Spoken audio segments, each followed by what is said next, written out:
Assalamu alaikum wa rahmatullahi wa barakatuhu, qadrli dostlar.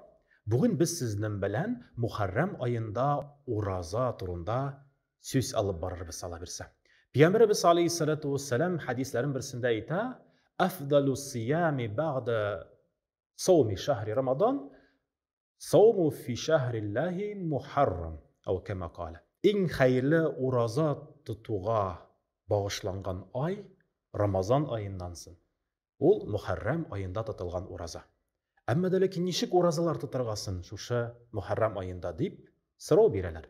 Менә чыннан да Аллаһ Тәгалә алдында Пәйгамбәрбез алейһиссалату вассаламның сөннәте буенча беренче рәвешле ул шушы Muharrem ayının беренче эш көнендә, уртада эш көн һәм ахыргы эш көнне уразада уздырсак була. Һәм шулай ук Гашура көнендә һәм анырга хәтле яки анардан соң тотылган уразаны тотырга онытмагыз.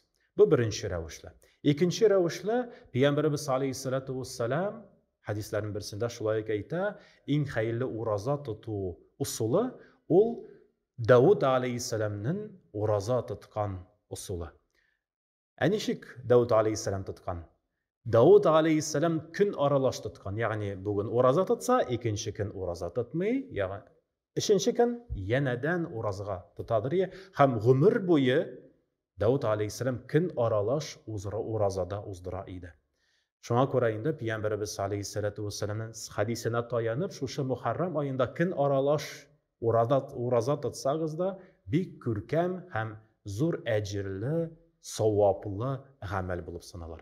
Hem üçüncü usul ol dayında düşenbe günne hem Пәнҗешәмбе көнне уразада уздыру шулай Пәйгамбәрбез алейһиссалату вассаламның сөннәте булып санала. Ягъни шушы айда без дүшәмбе көнне һәм пәнҗешәмбе көннәрен уразада уздырсак, Аллаһ Тәгаләнең сөекле Расулының уразасын, сөннәтен үтәгән булып саналырбыз. Һәм Мухаррам аеның әҗир савапларын да Алла белсә үзебезгә Аллаһ Тәгаләнең рәхмәте белән ия булдырырбыз шат иншаллаһ. Һәм дүртенче усул Peygamberimiz aleyhissalatu vesselam hadislerin birisinde ayta, İbn Abbas'tan rivayet ettiler şuşı uraza tutu Gashura künne bik savaplı bulup sanalar hem Allah Teala'ga rahmetleri bizni bilgirtu nafile urazalardan bulup sanalar. Ama derken İbn Abbas ayta, şundan da bir gün aldan yaki bir gün şuşı Gashura kününden sinde tutsak hayırlırak bulur. Yaki indi iretten 3 gün bulsa da bik savaplı hem hayırlı bulur. Yani 9. 10. hem 11. gün Muharrem ayında biz urazada uzdırsak bik savaplı bulur biz. Hem Peygamberimiz aleyhissalatu vesselam hadisinde ayta, "Men soma yevmen fi sabilillah baghadallahu vejhahu anin nari 70 harifan."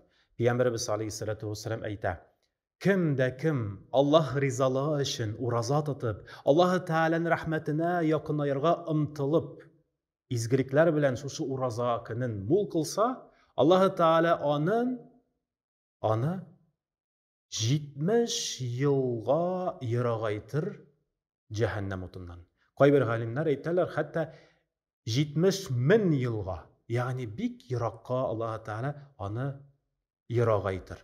Şuna göre hürmetli cemaat şu Muharrem ayın izgilikler bile mul kılık, urazalar bile mul kılık.